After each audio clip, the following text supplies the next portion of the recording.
Hello friends, ओम श्री गणेशाय नमः। आप सभी का हमारी यूट्यूब चैनल पे हार्दिक स्वागत है। आप सभी को जानकी जयंती की हार्दिक शुभकामनाएं। आज हम आपको जानकी जयंती का शुभ मुहूर्त, महत्व, पूजा विधि और कथा के बारे में बताएंगे। जानकी जयंती का त्योहार फाल्गुन मास के कृष्ण पक्ष की अष्टमी तिथि को मनाया जाता है। इस दिन को माता सीता की विशेष रूप से पूजा की जाती है। जानकी जयंती को सीता जयंती के नाम से भी जाना जाता है। इस दिन यदि कोई सुहागन स्त्री व्रत रखकर माता सीता की विधिवत पूजा करती है तो उसके वैवाहिक जीवन की सभी समस्याएं समाप्त हो जाती है। यह दिन सुहागन स्त्रियों के लिए अत्यंत विशेष होता है। जानकी जयंती के दिन सुहागन स्त्रियां अपने पति की लंबी उम्र के लिए माता सीता की पूजा अर्चना करती हैं। जानकी जयंती के दिन माता सीता की पूजा की जाती है। इस दिन को माता सीता के जन्मोत्सव के रूप में मनाया जाता है। इस दिन सुहागन स्त्रियां अपने घर की सुख शांति और अपने पति की लंबी उम्र के लिए व्रत रखती है। इस दिन मंदिरों में भगवान श्री राम और माता सीता की पूजा के लिए भक्तों का तांता लग जाता है। इस दिन जो भी व्यक्ति भगवान श्री राम और माता सीता की पूजा करता है उसे 16 महादान का फल और पृथ्वी दान का फल प्राप्त होता है। जानकी जयंती का व्रत सौभाग्यशाली स्त्री अपने पति की लंबी आयु के लिए रखती हैं। इस दिन व्रत रखने वाले व्यक्ति को माता सीता के शुक्रमय नाम ओम श्री सीताय नमः मंत्र का उच्चारण करना चाहिए। इससे बहुत अधिक लाभ प्राप्त होता है। इस दिन जो व्यक्ति भगवान श्री राम और माता सीता की विधि विधान से पूजा करता है उसे 16 महान दानों का फल प्राप्त होता है, जिसमें पृथ्वी दान का फल तथा समस्त तीर्थों का फल प्राप्त होता है। माता सीता का जन्म पुष्य नक्षत्र में मंगलवार के दिन हुआ था। माता सीता राजा जनक की पुत्री थी, इसलिए माता सीता को जानकी के नाम से जाना जाता है। जानकी जयंती का शुभ मुहूर्त।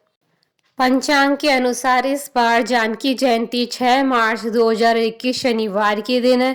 अष्टमी तिथि प्रारंभ होगी 5 मार्च 2021 को शाम 7:55 से और अष्टमी तिथि समाप्त होगी अगले दिन 6 मार्च 2021 को शाम 6:10 पर। पूजा विधि। जानकी जयंती के दिन साधक को सबसे पहले ब्रह्म मुहूर्त में स्नान करके साफ वस्त्र धारण करने चाहिए। इसके बाद स्वच्छ भूमि पर गंगा जल छिड़ककर उस पर मंडप बनाएं। यह मंडप 4, 8 या 16 स्तंभों का होना चाहिए। मंडप के मध्य सुंदर आसन रखकर भगवान श्री राम और माता सीता की स्थापना करें। पूजा में सोने की, पीतल की, तांबे की या मिट्टी से निर्मित कोई भी मूर्ति स्थापित कर सकते हैं। यदि आप मूर्ति स्थापित नहीं कर सकते हैं तो आप श्री राम और माता सीता जी की तस्वीर भी स्थापित कर सकते हैं। इसके बाद भगवान गणेश और माता गौरी की पूजा करें। उसके बाद ओम श्री जानकी रमाभ्याम नमः मंत्र के द्वारा आसन, पाद्य, अर्चन और आचमन करें। इसके बाद भगवान श्री राम को पंचामृत से स्नान कराएं और भगवान श्री राम और माता सीता को वस्त्र और आभूषण अर्पित करें। इसके बाद गंध, सिंदूर, चंदन, पुष्प, माला, फल, नैवेद्य, मिष्ठान भी श्री राम और माता सीता को अर्पित करें। इसके बाद उनकी विधिवत धूप व दीप से पूजा करनी चाहिए। इसके बाद भगवान श्री राम और माता जानकी की कथा सुननी चाहिए। कथा सुनने के बाद भगवान श्री राम और माता सीता को मिठाई का भोग लगाना चाहिए और उनकी धूप दीप से आरती करनी चाहिए। इसके बाद नवमी तिथि के दिन यह सभी वस्तुएं किसी निर्धन व्यक्ति या ब्राह्मण को दान कर देना चाहिए। इसके बाद नवमी तिथि के दिन ही मंडप का किसी पवित्र नदी में विसर्जन करना चाहिए। जानकी जयंती की कथा। पौराणिक कथा के अनुसार एक बार मिथिला में बहुत भयंकर अकाल पड़ा था। उस समय मिथिला के राजा जनक हुआ करते थे। वे बहुत ही पुण्य आत्मा और दयालु राजा थे। वे धार्मिक कार्यों में बहुत बढ़ चढ़कर रुचि लेते थे। ज्ञान प्राप्ति के लिए वे सभा में कोई न कोई शास्त्रार्थ करवाते रहते थे और विजेताओं को गोदान भी करा करते थे। लेकिन इस अकाल ने उन्हें विचलित कर दिया। अपनी प्रजा को भूखा मरते देख उन्हें बहुत पीड़ा होती थी। उन्होंने इस समस्या के समाधान के लिए अपने राज्य में ज्ञानी जनों को आमंत्रित किया। उस सभा में बैठे सभी ज्ञानियों ने अपनी राय राजा के सामने रखी। सभी विद्वानों ने एक ही बात पर सहमति जताई कि यदि राजा जनक स्वयं ही खेतों में हल जोते तो अकाल दूर हो सकता है। इसके बाद राजा जनक अपनी प्रजा के लिए हल उठाकर चल दिए। जिस जगह पर राजा जनक ने हल चलाया था वह स्थान वर्तमान समय में बिहार के सीतामढ़ी के पुनौरा गांव को बताया जाता है। इसके बाद राजा जनक खेतों में हल चलाने लगे। वह हल एक जगह आकर अटक गया।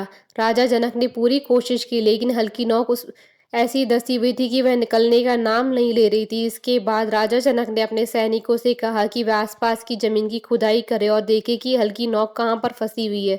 इसके बाद सैनिकों ने वहां पर खुदाई की, जिसमें एक बड़ा सा कलश मिला। उस कलश को खोला गया तो उसमें से एक सुंदर कन्या निकली, जिसे राजा जनक ने अपनी पुत्री के रूप में स्वीकार किया। उस समय मिथिला में जोर से बारिश हुई, राजा का अकाल दूर हो गया।